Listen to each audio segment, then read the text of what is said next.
Alright, welcome back to the channel. I'm going to do a quick video here today just to kind of show some tools that I like to use to do projects like this. See if that might help you out if you're thinking about tackling, maybe something a little smaller like just a cab corner and not all this mess. But, so, really, kind of the basics. You're going to need to be able to cut out some rust, maybe, something to shape with, so like a hammer and stuff like that would work well. And obviously you'll need something to secure your new panels, and you can do that a couple different ways. You can pop rivet it, so you'd need a drill and then a pop rivet, kit and everything like that. You could do self-tapping screws if you really wanted to do that. I mean, it'll work. Everybody has their own budget or goals, so. But it all depends on what you're trying to accomplish. And then I guess another way of doing it would be you could do the panel bonding. Of course, I've never tried it, so I can't really say much about it. I just know it's out there, and it's, for me, I've always welded everything in. So yeah, you want to be able to cut, shape, and secure it in there. And for me, it's just welding. But in general, yeah, I just like to use the angle grinder as much as I can. Prefer just 4.5 inch, nothing too crazy, but I just like it just for the power of it. You just go through everything. Other than that, if you have a small air compressor or whatnot, you can definitely use a cutoff wheel like this, which is ideal to get in some, I'd say, more intricate spots and stuff like that. But maybe you don't want a air compressor. They do have options now. I've seen guys use those, even cordless ones. I haven't personally used one yet, but that is for sure an option. But you definitely want to be able to use something to cut out the metal. So I would say this would probably be most likely the cheapest option, because you don't need the air compressor. You can go get a cheap angle grinder for under $20 and get yourself some cutoff wheels and whatnot, and you'd be tearing into your project.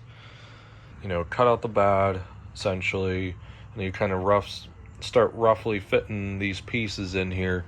And that's where I was saying about you might need to shape it a little bit, because not every panel, aftermarket ones you buy, or even something you fabricate yourself, you're definitely going to be shaping it as you go. You'll be trying to mock it based off the original or the original location. So honestly, these three things are pretty much what I live by when I'm doing this work and the welder. That's it. I use this for everything. Every time I'm trying to fit panels, I might be trying to maybe match this crease here, so I have to push it in more, with the hammer, and just kind of shape it that way. I use this thing, so I'll push down on it, and then I'll use the other hand to put a tack weld in.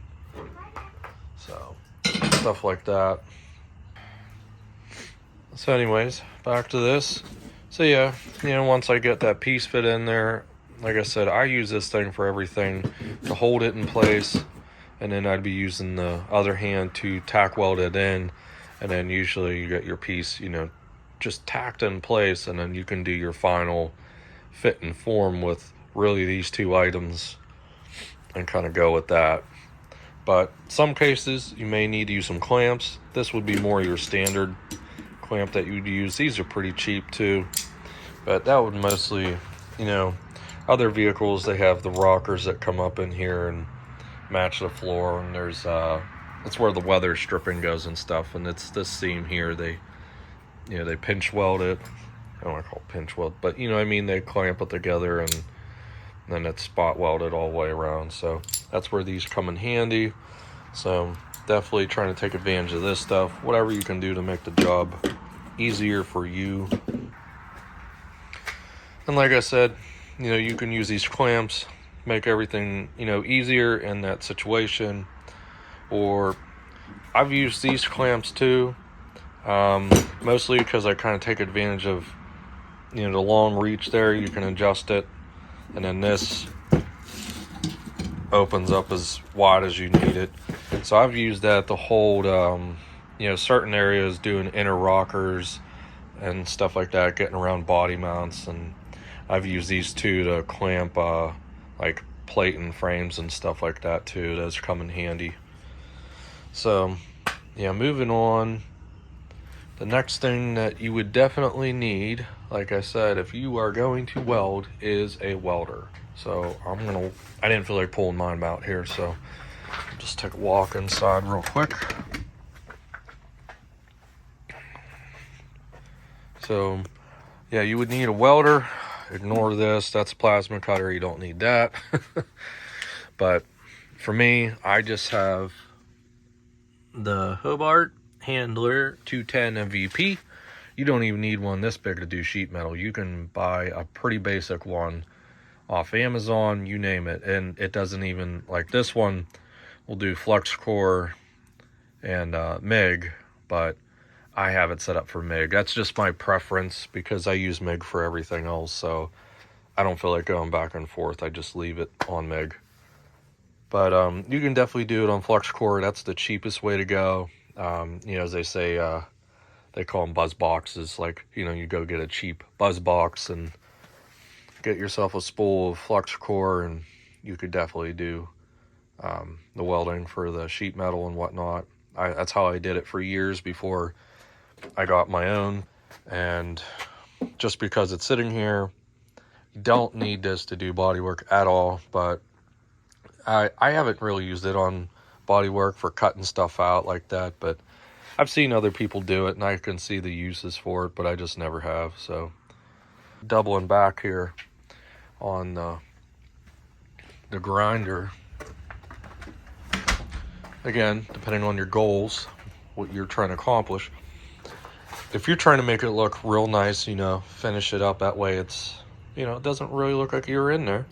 You're going to want the grinder and the grinding wheel, the flap disc, and that way you can really, you know, finish it out pretty decently, especially if you're doing like cab corners and you want to do body work and stuff like that. You're gonna, well, that would be the most basic thing you would need, and we don't need to get into that because there's a lot more involved in that, because you don't want to be warping metal and whatnot. But like floor pans, basic stuff like that, if you just want to knock down the weld, like in the floor pans and stuff like that before you seam seal it, or you name it, that's definitely good to have. So I think that's just going to cover it really for now. The only other thing I could really say, definitely want a lot of light. And even though I got, you know, these LED strips, they're okay. They're just cheapies I just hung up there. They do the job for the most part to give you, you know, base lighting, but you definitely want a good work light. And there's so many options now. Just regular standard, you know, your corded, that standard light that, you know, I say everybody's dad has, that always hanging up somewhere, and it's just, you know, you could always use that. I still have mine. Mine's still sitting right there when I need it. But they got cordless ones, they got LEDs, you know, you name it, whatever you want to do there. But, you know, like when I go to do this floor pan, like if I leave it all set up like this, I'll definitely have a light over here, you know, in there, because that makes everything 10 times easier, just having the right lighting for this. And, you know, with just some of the stuff here, I'll have links in the description just for, you know, just for some ideas.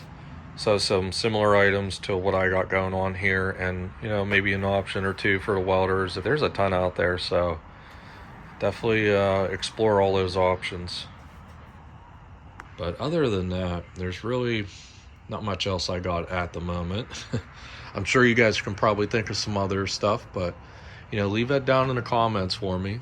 And if you like this video, I'd certainly appreciate it if you like and subscribe. I will be doing plenty more as I go forward with this project, because you can see it's a big project, but there's a lot to cover, you know, in each stage here. So those of you that are already subscribed to the channel, I appreciate your support, and we'll see you soon in the next one.